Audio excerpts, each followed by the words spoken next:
Bienvenidos a Hunter Paranormal, donde el misterio es real y el miedo inevitable.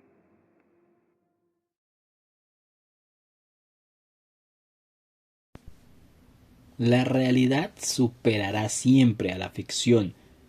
Esta es una frase muy popular. ¿Y por qué lo digo? Porque tal vez ustedes, o tal vez sus papás, sus abuelos, vivieron una época de violencia en los años 80 y 90, con los famosos narcotraficantes. Ellos dejaron una huella imborrable en nuestra ciudad. Dejaron momentos para la historia que serán recordados por siempre. Y ya que esas personas, entre comillas, han desaparecido de nuestras vidas, pero no del colectivo, de la historia de nuestro país y de nosotros mismos, te hago esta pregunta. ¿Qué pasó con ellos realmente? ¿Dejaron este mundo? ¿Se quedaron aquí varados? ¿Dejaron cuentas pendientes por saldar? Bueno, pues el día de hoy te traigo 5 historias de aquellos narcos que aparentemente, aunque se hayan ido de manera física, nos acompañan aún de manera espiritual. El grupo de turistas llegó a la hacienda Nápoles justo antes del anochecer. Entre risas y curiosidad morbosa, se colaron en una de las áreas entre comillas restringidas, las ruinas antiguas de la casa de Pablo Escobar. Uno de los guías locales les advirtió que las noches en este lugar eran peligrosas, pero no por la selva de los animales, no, los animales ya están aislados, sino porque hay voces, hay muertos que nunca se fueron, y esto se lo dijo con una especie de susurro tembloroso. Aquellos muchachos decidieron hacer caso omiso a sus palabras, que es puro cuento, solamente para asustar a la gente. Ya la Nápoles es un parque temático. Y al principio fue ese eco extraño. Esa palabra se repitió en su cabeza más de una vez. Pero luego, uno del grupo, Camilo, sintió una mano helada que le rozó la nuca. Cuando giró, no había absolutamente nadie. Las sombras de los árboles parecían moverse, como si ocultaran figuras humanas. Al intentar salir, el camino de regreso que habían tomado había desaparecido. Una de las turistas, Lina, comenzó a murmurar algo incoherente. Cuando enfocaron sus linternas, su boca se movía de manera torcida, con una voz distorsionada la cual no era suya. En un tono grave y gutural, repetía una y otra vez los nombres de los antiguos enemigos de aquel capo. La desesperación los hizo correr, pero cuanto más avanzaban, más profundo se adentraban en aquella hacienda que la cual se convirtió en una especie de laberinto, en ruinas de lo que parecía ser el zoológico antiguo. A lo lejos vieron a un hombre con una guayabera blanca y una sonrisa torcida que los observaba desde la distancia. Su rostro se desvaneció lentamente en la penumbra, pero las voces se quedaron. Lina comenzó a sangrar por la nariz y se desplomó en el suelo. Sus amigos intentaron reanimarla, pero sus ojos estaban completamente en blancos y su boca seguía murmurando aquellos nombres desconocidos. El pánico hizo que tuvieran que cargarla y buscar ayuda, pero la hacienda se había convertido en precisamente eso, un laberinto lleno de sombras y alargadas, con sonidos totalmente espeluznantes. Finalmente encontraron una especie de salida, pero Lina no recobró el conocimiento ni fue la misma desde ese entonces.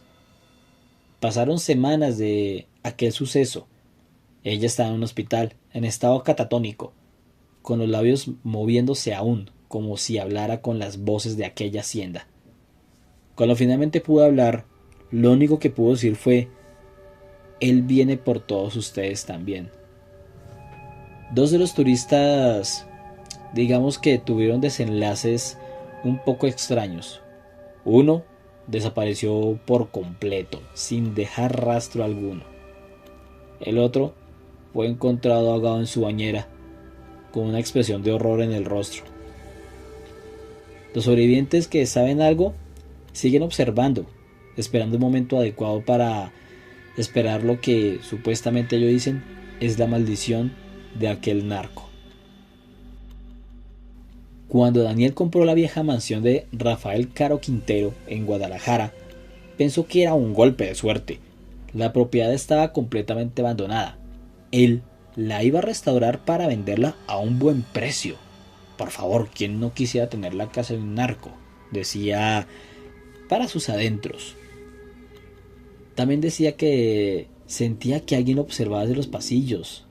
Y aquí es donde empieza el misterio, porque estas casas antiguas siempre tienen algo que decir. Decía que las luces se encendían y se apagaban solas, y que los espejos reflejaban sombras que no estaban en la habitación.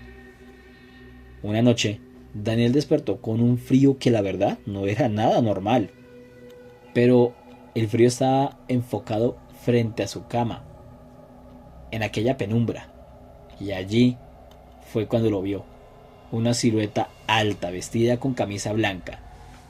Su corazón casi se detiene y cuando la figura por fin habló, con una voz que parecía salir de un pozo profundo, dijo: ¿crees que esto es tuyo?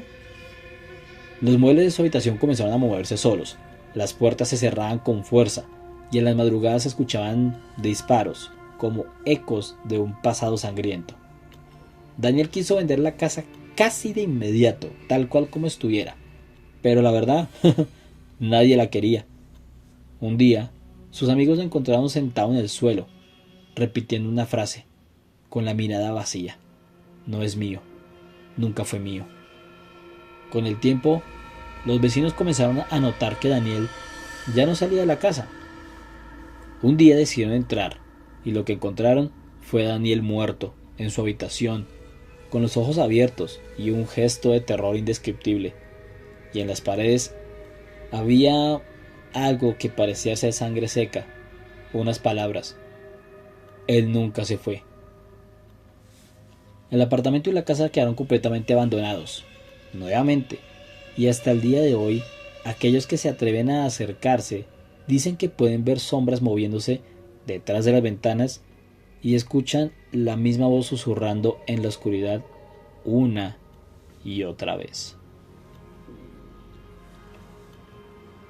3 exploradores urbanos decidieron colarse en una casa abandonada de El Chapo, en Culiacán. La leyenda decía que los túneles subterráneos seguían ahí, completamente intactos, y que se extendían por kilómetros. Con cámaras en mano, comenzaron aquella exploración. En el primer túnel, notaron que las paredes tenían marcas como de arañazos, como si alguien hubiese intentado salir de ahí desesperadamente. Las luces de sus linternas titilaban al adentrarse más y más. Sintieron que el aire se hacía mucho más pesado, hasta que escuchen, un susurro proveniente de uno de ellos. Había un murmullo bajo, como voces lejanas, que resonaban en las paredes. Uno de ellos gritó, dijo que sintió que le tocaron la pierna. La cámara de visión nocturna captó una figura oscura y deforme que estaba justo detrás de ellos. Cuando intentaron correr de vuelta, el túnel parecía haber cambiado. Las paredes eran diferentes, los pasillos se estrechaban más y el aire era completamente irrespirable. Cuando finalmente encontraron la salida, lo que esperaban afuera era algo completamente peor. Todo estaba en silencio. No había rastro de su carro, ni de la ciudad. Algo los había sacado de esa realidad. O bueno, eso es lo que ellos decían. Después de horas y horas de caminar sin rumbo, divisaron una pequeña cabaña con luces encendidas. Se acercaron en busca de ayuda, pero lo que vieron los dejaron completamente helados. Vieron fotos en la pared, fotos de ellos que estaban dentro del túnel. Aquellas fotos capturadas desde ángulos completamente imposibles. Lo que pudieron hacer fue salir corriendo, pero la puerta se cerró de golpe detrás de ellos. Y lo último que la cámara grabó fue una risa gutural, una mano huesuda que se acercaba lentamente. En los años 90, en lo profundo de la selva colombiana, un poderoso narcotraficante construyó una finca lujosa, un refugio donde podía aislarse del mundo y de las autoridades, obviamente. La casa era enorme, al estilo colonial, con paredes gruesas de piedra y balcones de madera tallada. Su interior estaba decorado con muebles traídos de Europa, alfombras persas y lámparas de cristal. Afuera, la finca se extendía por hectáreas de terreno completamente cercado y alambres de púas, obviamente. En el centro, un lago artificial que brillaba bajo el sol, pero su agua era extrañamente turbia y oscura. Más allá, oculto entre los árboles, se encontraba un pequeño cementerio, con tumbas improvisadas y cruces torcidas, como también lápidas sin nombre. Se decía que allí yacían los cuerpos de aquellos que desafiaban a aquel narco, entre ellos la de un niño de apenas 10 años. El relato más repetido entre los sirvientes era que el niño era el hijo del contador, el cual intentó huir con un dinero del cartel, y como castigo, el narco lo hizo traer de regreso, junto con su familia. Al padre lo ejecutaron de inmediato, pero al niño le dieron la oportunidad de, entre comillas, poder jugar. Lo soltaron de la finca, le dijeron que si lograba escapar, lo dejarían ir, pero la verdad era solamente una mentira.